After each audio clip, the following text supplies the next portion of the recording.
The dust of forgotten worlds never truly settles. It hangs in the air like memories that refuse to die, swirling through the ruins of what once was humanity's greatest triumph.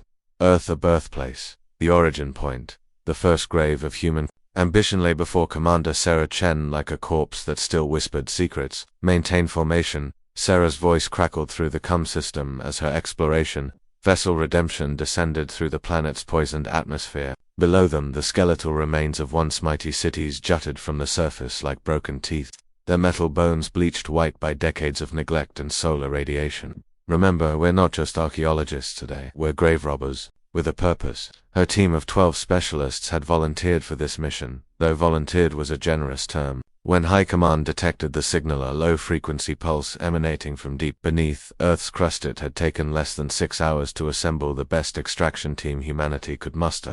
The signal was too powerful, too deliberate, to be natural. Something down there wanted to be found. Lieutenant Marcus Webb, her second-in-command, leaned over the sensor array, his weathered face creased with concern. Signal's getting stronger, Commander. Whatever's broadcasting from down there has been waiting a long time to speak. Sarah nodded, her eyes fixed on the swirling dust storms that painted the horizon in shades of amber and rust. 30 years had passed since humanity clawed its way back from the brink of extinction. Rebuilding from scattered colonies and forgotten outposts, they'd reclaimed their place among the stars through blood, determination, and an almost desperate need to prove they belonged in a galaxy that had written them off as extinct. But Earth had remained untouched, a monument to failure that no one dared disturb. Until now. Take us down to the source coordinates, Sarah commanded, feeling the weight of history pressing against her chest. And keep the weapons hot. Dead planets have a way of coming back to life when you least expect it. The Redemption touched down in what had once been the heart of New Geneva, humanity's last great city before the fall. The landing site was a crater now, filled with the twisted remains of skyscrapers that had reached toward the heavens with such arrogance only to be pulled down into the earth like broken dreams. As the landing struts found purchase in the unstable ground, Sarah felt a chill that had nothing to do with the planet's thin atmosphere. Dr. Elena Bascus, the team's xenarchaeologist, was already pulling up geological scans on her tablet. Commander, the signal's coming from approximately 2 kilometers down. There's a massive structure buried beneath us bigger than anything in the historical record. That's impossible, muttered Chief Engineer Tom Rodriguez from his position at the environmental controls. The archives show everything that was built here. Every foundation, every tunnel, every the archives lie, Sarah interrupted, her voice carrying a bitter edge that surprised even her. We all know that. The question is, what else did they hide from us? As the team suited up for surface operations, Sarah found herself staring at her reflection in her helmet's visor. 42 years old, with prematurely gray hair and eyes that had seen too much death in the border wars with the Centauri Alliance. She'd fought for humanity's place in the galaxy, bled for it, watched good people die for it. But looking at Earth's devastated surface through the Redemption's viewports, she wondered if they'd been fighting for a lie all along. The surface of Earth was a cathedral of ruins. Massive structures that had once housed millions now served as tombstones for a civilization that had reached too far, too fast. The air was breathable barely but carried the metallic taste of decay and the ozone smell of weapons discharge that lingered decades after the last shot was fired. Sarah's team moved through the wreckage like ghosts, their footsteps echoing off broken walls that had once witnessed the greatest achievements in human history. Signal source is directly below us, Dr. Vasquez reported, her voice muffled by her respirator. There's definitely artificial construction down there. The metal composition, it's not in any of our databases. Lieutenant Webb activated his portable scanner, sweeping it across the rubble-strewn ground, found an access point. Looks like some kind of emergency maintenance shaft. It's been sealed, but the locks are electronic and they're still active. Sarah felt her pulse quicken. Active electronics meant power sources that had been running for nearly 4 decades. Can you open it? Already working on it, Commander. Webb's fingers danced across his interface tablet. Whoever built this wanted it to stay hidden, but they also wanted it to be accessible. The security protocols are ... familiar, almost like they knew we'd come back someday. The massive metal hatch groaned open with a sound like a dying whale, revealing a shaft that descended into absolute darkness. Emergency lighting flickered to life along the walls, casting everything in an eerie red glow that made the shadows dance like living things. The shaft was easily wide enough for their entire team. with maintenance ladders built into the walls and what appeared to be a functional elevator system. This wasn't built during the evacuation, Sarah observed, studying the construction. This is old. Older than the fall, maybe older than New Geneva itself. Dr. Vasquez ran her hands along the metal walls, her archaeological training evident in the reverent way she touched the surfaces. The construction technique is human, but advanced. More advanced than anything we were supposed to have before the exile, Commander. I think we're looking at pre-fall technology that was deliberately hidden from the historical record. As they descended into the depths of their homeworld, Sarah couldn't shake the feeling that they were walking into a trap that had been set before they were born. The elevator moved smoothly, too smoothly for equipment that should have been dormant for decades. Every few meters, they passed sealed doors marked with symbols that weren't in any current human database, yet somehow felt familiar, like half-remembered nightmares. 2 kilometers down and still descending, Lieutenant Webb reported, his voice tight with barely controlled tension. Whatever this place is, it's massive. The elevator finally shuddered to a halt, and the doors opened onto a sight that stole the breath from Sarah's lungs. They stood at the entrance to a vast underground complex that stretched beyond the reach of their portable lights. The architecture was undeniably human, but it possessed a sterile, utilitarian quality that spoke of military purposes and hidden agendas. Corridors branched off in multiple directions, each one leading deeper into the artificial caverns carved from living rock, but it was the power that truly unsettled her. Everything was active. Computer terminals hummed with life, displaying data streams in languages that were almost, but not quite, recognizable. Climate control systems maintained perfect atmospheric conditions. Emergency lighting cast its crimson glow across walls lined with monitors, weapons racks, and containment units whose contents remained mercifully obscured. Someone's been maintaining this place, Chief Rodriguez whispered, his engineering background making him acutely aware of the impossibility before them. This level of system integration, the power management, this isn't just running on backup batteries. There's a primary power source down here, and it's been active for decades. Dr. Vasquez had already moved to the nearest computer terminal, her fingers flying across interfaces that responded to her touch as if they'd been waiting for her specifically. Commander, you need to see this. The data logs. They're extensive, and they're recent. Sarah joined her at the terminal, watching as streams of data cascaded across the screen. Personnel files, research logs, manufacturing schedules, weapons testing, results all dated within the last 5 years. But the names in the files were wrong, dead wrong. They referenced people who had supposedly died in the fall, projects that had never existed according to official records, and research into technologies that humanity wasn't supposed to possess. Asterisk Project Zenith. Sarah read aloud, her voice barely above a whisper. Classification level, Omega Black. Authorized personnel. Only unauthorized access punishable by immediate termination. The words hung in the air like a curse. Project Zenith wasn't supposed to exist. Sarah had memorized every classified project from humanity's golden age during her intelligence training, and this name had never appeared in any document, any whispered rumor, any deathbed confession from the survivors of the fall. Keep going, Lieutenant Webb urged, moving closer to the screen. What does it say about their objectives? Dr. Vasquez scrolled through the files, her face growing pale behind her. Visa, genetic enhancement programs, reality manipulation research, something called evolutionary acceleration protocols, and here, oh gods, population control measures. They were planning to reduce human population to manageable levels while enhancing the survivors for galactic dominance.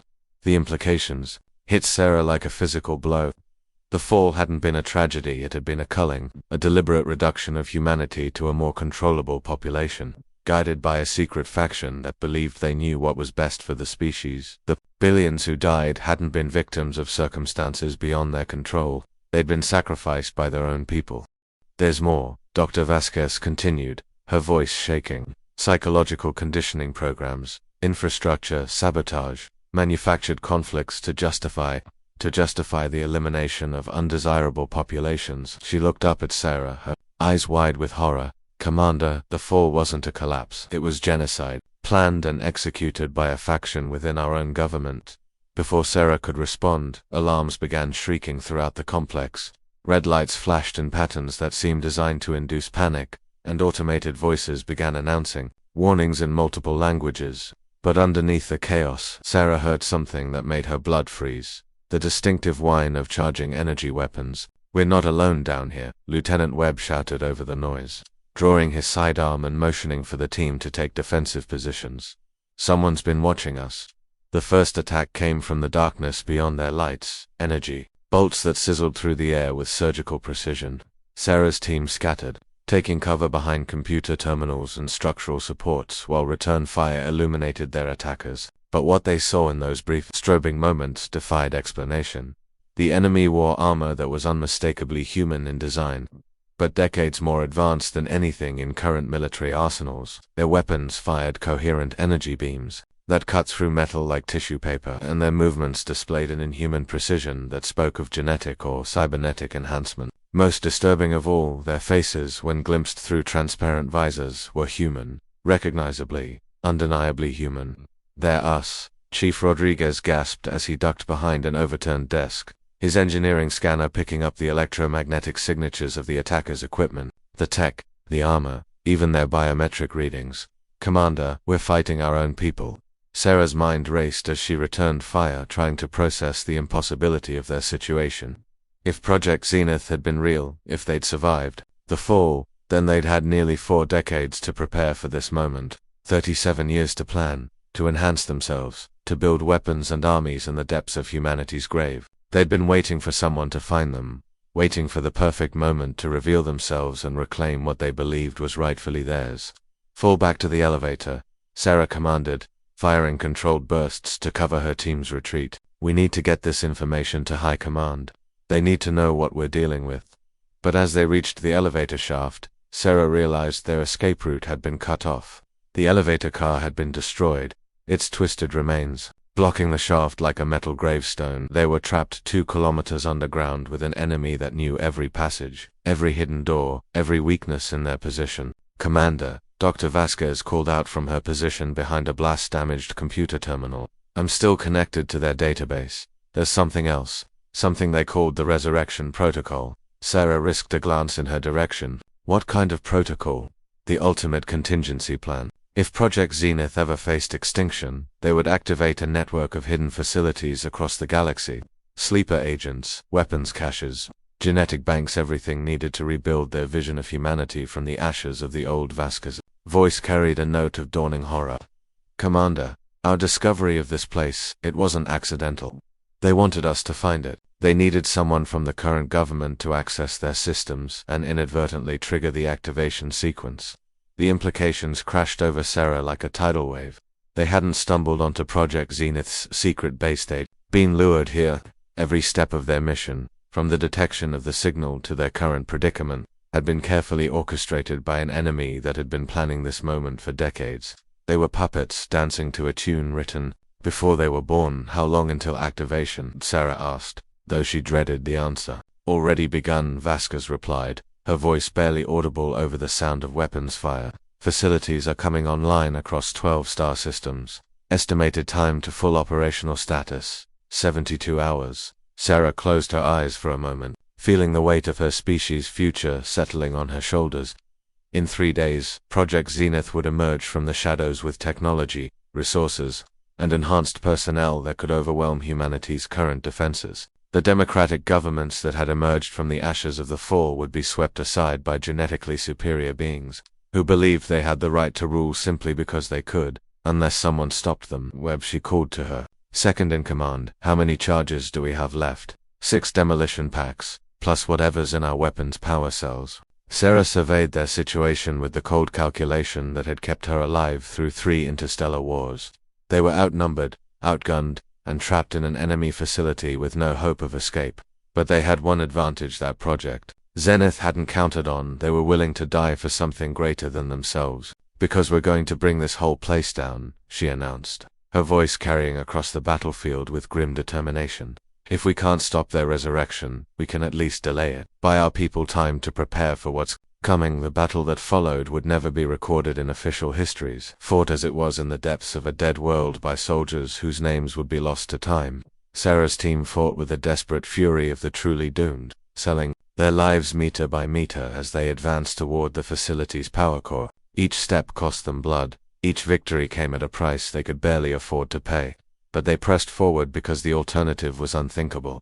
Chief Rodriguez fell first, his body torn apart by concentrated energy fire as he planted charges on the primary power conduits. Dr. Vasquez died defending a computer terminal, her fingers still working to download critical intelligence even as enemy fire burned through her environmental suit. One by one, Sarah's people gave their lives to ensure that Project Zenith's resurrection would be crippled from the moment of its birth. In the end, only Sarah and Lieutenant Webb remained, standing before the massive fusion reactor that powered the entire complex. The demolition charges were armed and ready, but someone had to stay behind to ensure they detonated properly. Someone had to make the final sacrifice to buy humanity the time it needed. "I'll do it," Webb volunteered, his voice steady despite the blood running down his face from a grazing head wound. "You're needed alive, Commander. Someone has to warn them about what's coming."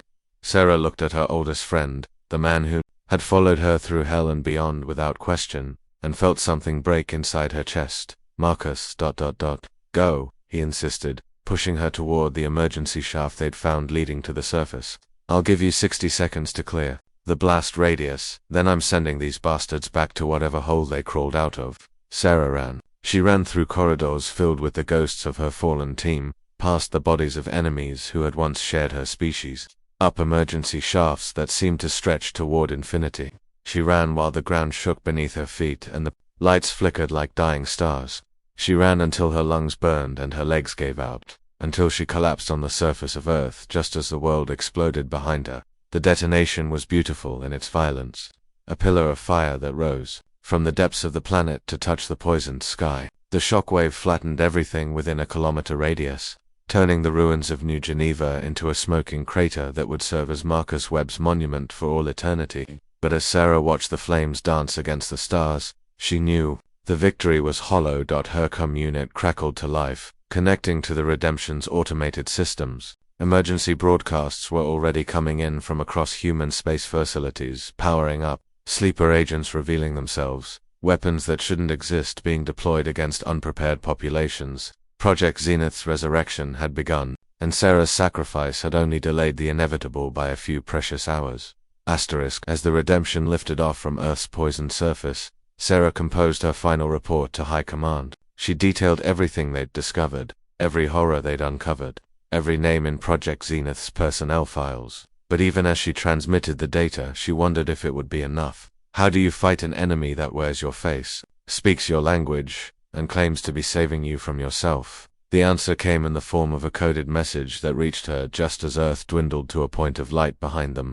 It was addressed to Commander Sarah Chen, survivor of the Zenith expedition, and it carried the signature of someone she'd trusted with her life for over a decade. "Sarah," the message began, the voice unmistakably belonging to Admiral James Harrison, her former commanding officer and mentor.